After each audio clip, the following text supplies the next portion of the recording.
kulanti wanaagsan daawadayaal waa mar kale iyo muuqaal xiiso leh. muuqaalkan markan waxaan ku soo qaadanaynaa akhriska waxa inuu leeyahay ahmiyad ballaaran waxaana tusaale inoogu filan kelimadii koowaad ee rasuulka nabadgelyo naxariis korkiisa haddii ku soo degtay taasoo ah akhri. quraanka wuxuu ka kooban yahay in ka badan 77,000 oo kelimadood waxa uuna Allah ka doortay inay ugu soo hordegto kelimada akhri inagoona ka dheehan karna muhiimadda wax akhrinta. akhrisku wuxuu dheelatiraa qofka aqli ahaan, jismi ahaan iyo dabiicad ahaanba. sidaan wada ognahay wax akhrinta waxay ka caawin kartaa inaad fikirto inaad xaliso mushkilad, waana wax badan nolosha ka dhiga mid toosan oo aragti dheer. haddii aynu wax ka soo qaadano tusaale ahaan culimada islaamka waxay ka dhaheen wax akhriska. wuxuu yiri imaam Shaafici ma garanayo saacad iiga farxad badan waqtigan ku qaatay kutubada dhexdooda. mar imaam Bukhari la weydiiyey dawada xifdinta wuxuu ku jawaabay waa indhaha oo akhriska loo badiyo. haddaba maxaan akhrinaa? imisa saacadood ayaana wax akhrinaa? maxaan akhrinaa? waxaa loo baahan yahay in qofka uu akhriyaa ka hor inta uusan akhriska bilaabin inta u fudud ee quraanka kariimka qowlkii Eebe iyo axaadiista nabiga nabadgelyo iyo naxariis korkiisa ahaatee. kadib wixii aad maalintaasi qorshaysay buugaag ama buugag ah. waxaa jira kutubo badan oo laga qoray diinta islaamka oo ay tahay in la akhriyo, waxaana ka mid ah kutubada culuumta quraanka iyo tafsiirka sida jaamicul bayaan, kutubada culuumta axaadiista nabiga nabadgelyo korkiisa ahaatee sida saxiixul Bukhari iyo Muslim, iyo kutubo ka hadlaya culuumta siirada, fiqiga, caqiidada, tawxiidka iyo taariikhda islaamka.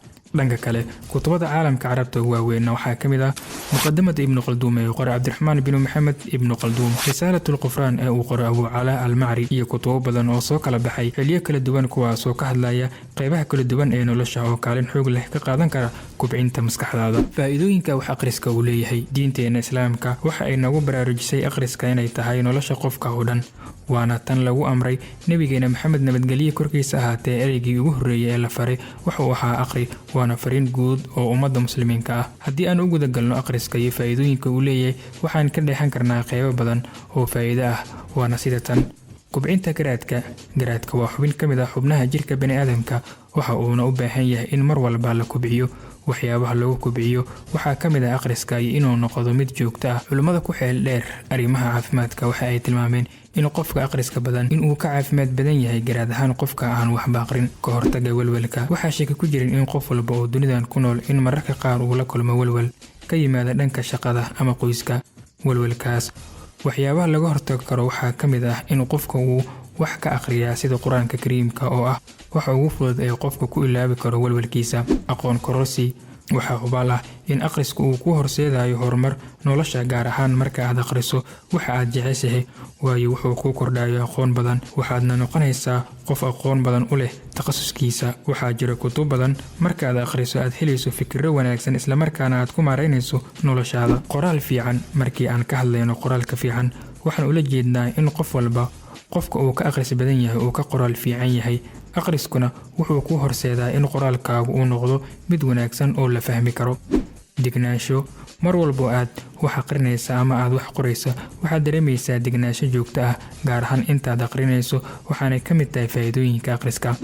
qodobada akhriska wanaagsan saldhig ah ayaa waxaa ka mid ah diyaargarow, xoog saarid waxa aad akhrinayso, in uu ka muuqdo hadafkaad wax u akhrinayso, meel u diyaarsan in wax lagu akhriyo, ka fogow waxyaabo badan oo ku mashquulin kara, qaado cunooyin caafimaad leh, iyo weliba isticmaalka ereyada dhiirigelinta ah. haddaba muxuu yahay xiriirka ka dhexeeya akhriska iyo caafimaadka maskaxda? wax akhrisku wuxuu ku ilowsiiyaa walwalka. inaad doorato nooca buugga saxda ah wuxuu ku siin karaa awood iyo inaad dunida ka aragtid dhanka wanaagsan. inaad noloshaada habayso habka ay isugu xiran yihiin sheekooyinka buugaagta ayaa wax weyn ka bedeli karta maskaxda isku dhex daadsan. waad ku raaxaysanaysaa inaad dib u akhriso buugaagta aad jeceshahay. waxay sidoo kale ku siinaysaa xasilooni gaar ah. waxay caawinaysaa maskaxda da'yarta.